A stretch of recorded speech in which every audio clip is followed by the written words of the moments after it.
berkecimpung di industri musik ya. Cuman aku memang hampir setiap hari bernyanyi.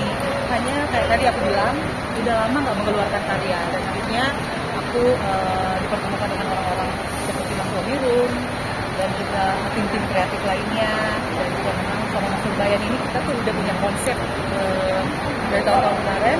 Dan hanya bisa terrealisasi di awal tahun ini. Sebenarnya ada beberapa lagu ya. Ada lagu tampol juga, cuman lagu tampol ini nanti di bulan-bulan berikutnya. Lagu tampol kan adalah jargon aku sendiri ya, kalau teman-teman lihat ikuti lagu tampol ini lagu jargon aku. Nah, di awal tahun ini memang kita sepakat bahwa mengeluarkan single yang berjudul Di Mana Jodohku dengan genre dance dub. Kenapa kita memilih genre dance dub? Karena akhir-akhir ini udah nggak ada lagi genre-genre yang kayak gitu ya. Zaman dulu, zaman Satria Gotik, zaman apa lagi yang penyanyi-penyanyi dangdut yang terkenal dengan genre-genre seperti ini, dan beberapa tahun ini hilang ya dengan genre itu. Dan akhirnya kita sepakat, aku Mas Surbayan mengeluarkan genre seperti ini. Gitu. Jadi kayak kita mengembalikan lagi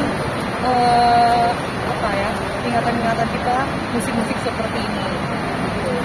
Dan ini lirik lagunya mungkin relate juga nggak sih, pernah merasakan juga nggak sih? Nah itu dia. Ini sebenarnya bukan kisahku, tapi ini adalah kisah seorang gadis. Dan memang lagu ini aku sama Mas Surbayan kita berkonsep gitu. Kita banyak bertukar pikiran, kita bikin seperti beliau bilang, kita mau bikin karya apa ya, karya kita fiktif ya, cerita-cerita dari kisah-kisah dari orang-orang gitu. Jadi bukan ceritaku. Jadi ini adalah sebuah kisah anak-anak muda mungkin atau apa yang kita gali, yang kita angkat menjadi sebuah lagu. Karena bisa kita membuat lagu ya. Iya. Setiap bulannya akan melirik. Itu akan berkolaborasi dengan Surbayan atau hanya single aja? Ini adalah konsep kita, konsep aku sama Mas Surbayan. Memang aku akan berkolaborasi terus dengan beliau, dan juga nggak menutup kemungkinan suatu saat kita akan berkolaborasi lagi dengan musisi lain atau apa ya yang bisa kita bikin menjadi sebuah karya. Kenapa tertarik dengan kolaborasi dengan Surbayan? Ya karena ya namanya kita berkonsep itu kadang-kadang chemistry-nya dapat ya, lagunya atau apa. Makanya saya memilih untuk berkonsep dan berkolaborasi dengan beliau. Kemudian mungkin ada kesulitan nggak juga saat proses rekaman dan atau pembuatan video klip? Proses rekaman dan video klip. Saat proses rekaman atau pembuatan video klip? Sebenarnya aku nggak suka awalnya tuh liriknya kan, aku tuh emang agak pemilih lirik agak susah. Tadi dia udah bilang agak sedikit susah.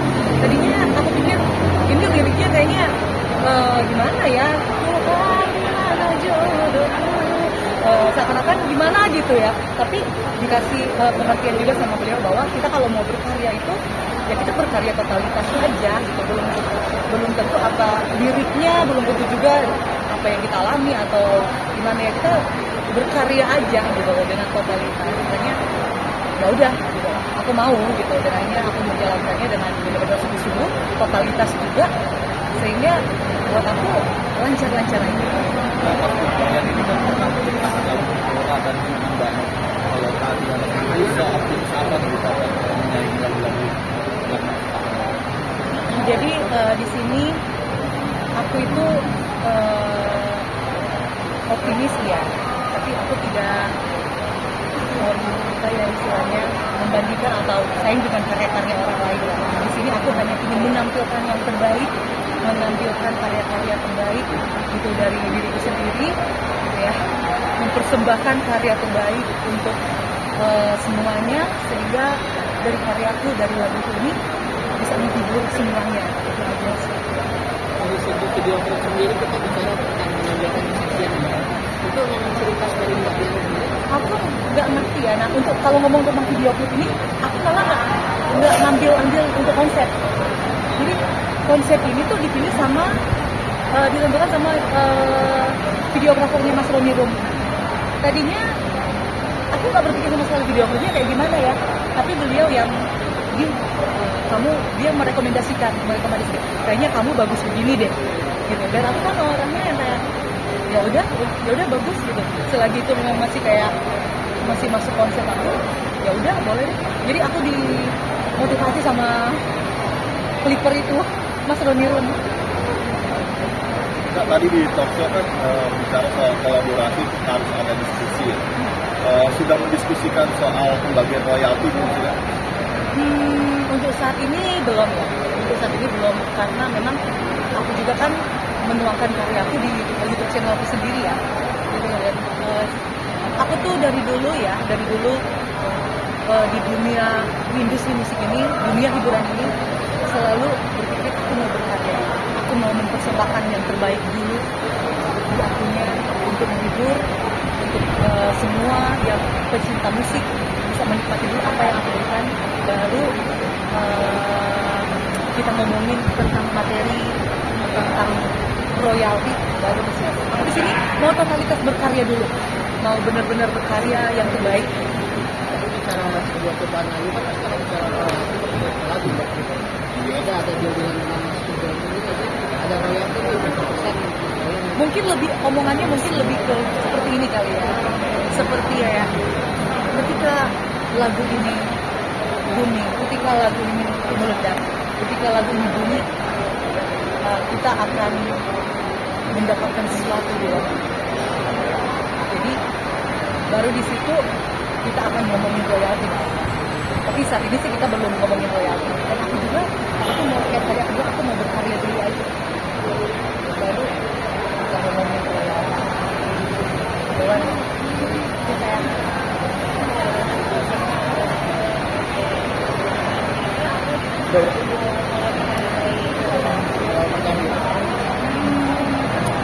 berkarir di hiburan ya kayak tadi aku bilang, aku tuh datang dari kampung banget, datang ke Jakarta, nggak tahu mau ngapain gitu.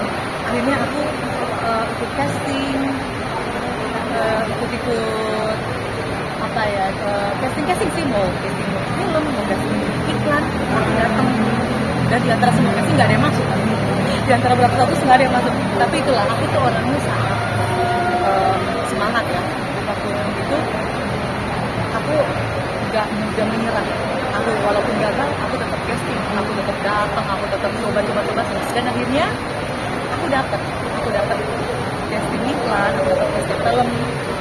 Sampai di detik ini perjuanganku itu malah mereka yang mencari aku, gitu ya. Bukan aku lagi ikut casting udah dicari gitu sih. Tapi memang dulu maksudnya kakak memang lahir besar di Jakarta, memang dulu tinggal di mana sih, di kampung atau sih? Aku itu besarnya di Manado. Oh, oke. Selesai sekolah baru aku ke Jakarta. Nah sebelum ikut-ikutan casting, kesibukannya apa sih waktu itu kak? Sebelum ikut casting itu kesibukannya ya nyanyi.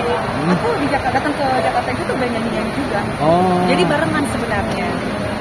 Ya membiayai hidup sendiri di kos di Jakarta. Habis dapat uang, nggak dapat uang seberapa buat bayar kos, buat makan, buat itu. Jadi berjuang intinya. Oh, dangdut itu kak, nyanyi dangdut. Aku nyanyi pop.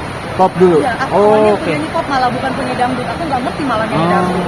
Cuman ya kenapa? Mungkin teman-teman kok sekarang ambil dangdut. Loh, jangan-jangan karena ketemu dengan Mas Ipan, enggak juga. Gitu. Jadi kenapa aku mengambil genre dance sebenarnya bukan dangdut ya?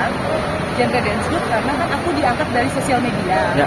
Sosial media dengan konten-konten aku yang unik, yang lucu, dan akhirnya banyak pengikutku. Nah, tiba-tiba muncullah si tampol-tampol, si jargon tampol-tampol. Itu ada ceritanya lagi nih si tampol-tampol ya.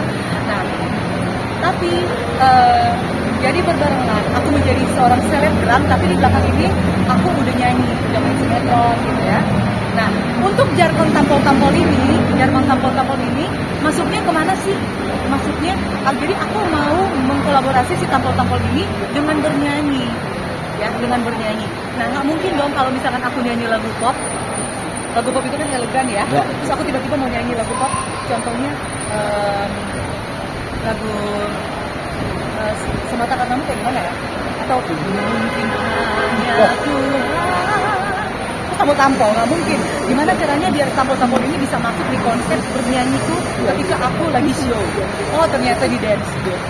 Akhirnya jadilah si jargon tampol-tampol ini ketika aku show dan aku tampol-tampol, orang menerima. orang menerima di situ ya. Jadi tambah laris lah aku. Berarti memang Tambah- terjun ke dangdut karena jargon tampol-tampol itu kak? betul sekali. Oh. Ada jargon si tampol-tampol ini, dan aku itu sebelum jadi penyanyi dangdut, aku kan udah bernyanyi di TNI. Aku udah bernyanyi di TNI. Di TNI itu kebanyakan mereka seneng lagu-lagu koplo. Nah, aku tuh seneng dengan sebuah tantangan. Job aku hampir setiap hari kan di TNI tuh, mereka mintanya koplo. Nah, sedangkan aku orang Manado nih, aku mau nyanyi lagu koplo kayak gimana? Tapi aku tuh seneng belajar. Aku seneng belajar, dan aku lihat orang kalau ketika nyanyi lagu koplo dan semua tuh pada joget. Disitulah aku tuh ada rasa keinginan untuk aku harus bisa menghibur dengan cara itu. Akhirnya ya udah, aku nyanyi dance tuh, orang berjoget dengan tampol-tampol, jadilah sebuah konsep. Jadi sebuah konsep, dan akhirnya sampai di detik ini. Kalau gaya Aku semua genre seneng, karena konsep di sini kan aku seneng menghibur ya, seneng menghibur. Jadi buat aku semua genre itu tuh bagus ya. Jadi ketika aku lagi di konsep acara pop elegan, aku bernyanyi dengan secara elegan, secara pop.